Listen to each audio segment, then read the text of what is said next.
Olá, bom dia. Bom dia, quarta-feira, 8 de setembro. Começa mais uma edição do Jornal Visual. Disputa acirrada da propaganda eleitoral nas ruas. Alerta aos pais. Jogos online podem se tornar um vício. E ainda, um passeio de Maria Fumaça. E as notícias do futebol. O Jornal Visual está começando, o único em rede nacional que você assiste em Libras. A propaganda eleitoral já faz parte do cotidiano dos eleitores. E é na rua que a população percebe que a disputa está acirrada. Há mais de um mês, a propaganda eleitoral começou nas ruas. Todos os candidatos querem divulgar suas propostas de maneira honesta, limpa. O que não fica limpo são as ruas. A poluição visual está espalhada em várias regiões do país. Além de ser uma poluição visual, um desconforto visual, ainda é uma poluição ambiental, né? Porque afinal de contas aquilo tudo tem que ir para algum lugar depois da exposição, né? Eu acho que não deveria ser assim. Eu acho que é só sujeira. Realmente é uma poluição visual. Gostando ou não, o eleitor deve conviver com esse cenário até a data da eleição, 3 de outubro. Neste dia, nenhuma propaganda é permitida. Na disputa para ser visto, vale propaganda móvel, que possa ser recolhida até às 10 horas da noite e não esteja em local que atrapalhe o trânsito. Cartazes, placas, faixas, pinturas estão liberados, mas não podem ultrapassar 4 metros quadrados nem ser fixados em locais públicos. Em lugar particular pode, mas é proibido pagar para colocar a propaganda. Carro de som é permitido das 8 horas da manhã até meia-noite, mas não deve passar perto de escolas, igrejas e hospitais.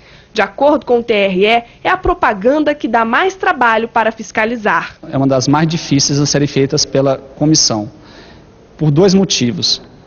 Primeiro, pela mobilidade do carro de som. Tem, às vezes, uma notícia de que o carro de som está em tal local, chega-se ao local, o carro de som já saiu. E o segundo motivo seria o equipamento e um técnico para aferir o grau de sonoridade que está sendo utilizado ali. O candidato que fizer propaganda eleitoral irregular deverá ser notificado. Depois disso, tem até 48 horas para retirar o material. Se cumprir com a determinação, o procedimento é arquivado. Caso contrário, a denúncia vai para o Ministério Público Eleitoral, que vai analisar a situação. E a multa prevista para quem cometer este tipo de infração varia de 2 a 25 mil reais. E na dúvida, se o eleitor não souber o que é permitido ou se quiser denunciar alguma irregularidade, pode reclamar nos TREs de todo o país, por telefone ou pelo site do órgão. Na internet são milhares as opções de jogos online, mas é preciso ficar atento para que a diversão não se torne um vício. A reportagem é da Rede Minas. Nesta Lan House, 30% dos frequentadores utilizam a internet para jogos online. Ficam em média 2 horas jogando. A maioria das pessoas que frequentam Lan House para jogar são do sexo masculino com idade entre 16 e 30 anos. Mas isto não é uma regra. Senhora Vera frequenta a Lan House 2 vezes por semana. Verifica o e-mail, faz pesquisas, mas os jogos online não podem faltar. É divertido.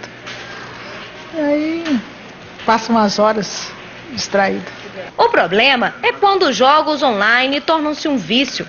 Tete joga há 4 anos e passou boa parte do tempo na frente do computador. Percebeu que estava viciado quando começou a deixar de sair, jogar futebol, ir ao cinema. E sua relação social ficou afetada. Como tratamento de choque, ficou sem jogar por 2 semanas. E diz que agora consegue se controlar. Mantenho meus amigos, a gente sempre conversa, sempre faz alguma coisa junto. Jogar agora só com hora marcada. Sim, só a hora marcada e jogar por jogar não mais. Para esta psicóloga, a história de Peter é um exemplo de sucesso, mas é muito difícil eliminar o vício. No caso de adolescentes, os pais devem intervir. Quando você percebe que está no início, né, do videogame, dos jogos virtuais, aí você deve colocar horário, colocar limite, independente das reações dele. Agora, quando o compulsivo por jogos online já for adulto, você não tem mais força quando ele vira um adulto. Então você tem que deixar ele sofrer as consequências dos próprios atos. Não salvá-lo, não ajudá-lo, para que ele se conscientize que precisa de ajuda. Hora do esporte com Sérgio do Bocage.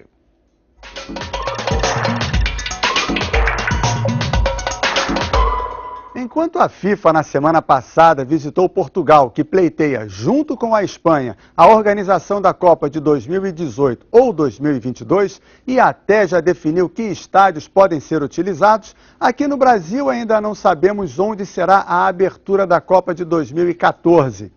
Depois que o estádio do Morumbi, em São Paulo, foi descartado em definitivo, as alternativas começaram a surgir.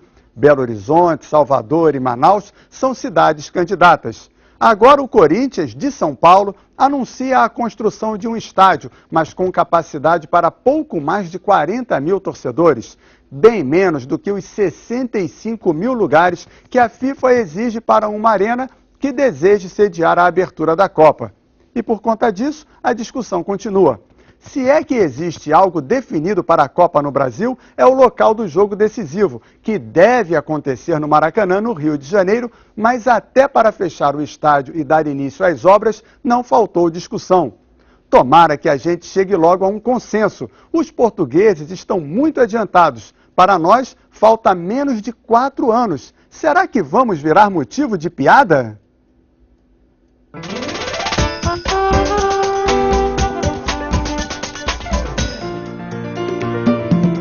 Batata doce.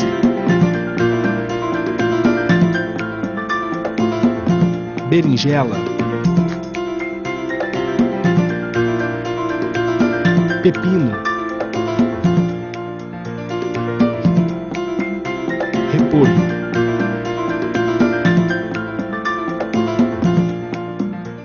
Hoje você aprendeu mais 4 sinais.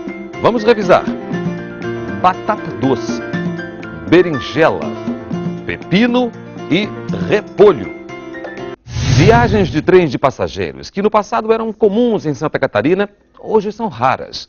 Mas aqueles que desejam reviver os velhos tempos ou mesmo experimentar pela primeira vez a sensação de estar a bordo da Maria Fumaça, podem aproveitar os passeios que o Museu Ferroviário de Tubarão promove ao longo do ano. O vapor sai da locomotiva com intensidade. É melhor os passageiros se apressarem. Ao apito do maquinista, chegou o momento de partir. A viagem para Uruçanga vai durar por volta de 2 horas e meia, tempo suficiente para voltar ao passado e entender o princípio da estrada de ferro. O carvão alimenta a fornalha que dá início a um complexo sistema para fazer o trem andar. E seu José acompanha este trabalho há décadas. Vou seguir em frente. Enquanto eu puder andar e puder entrar aqui dentro para trabalhar, isso vai acontecer. Que beijinho doce que ela tem.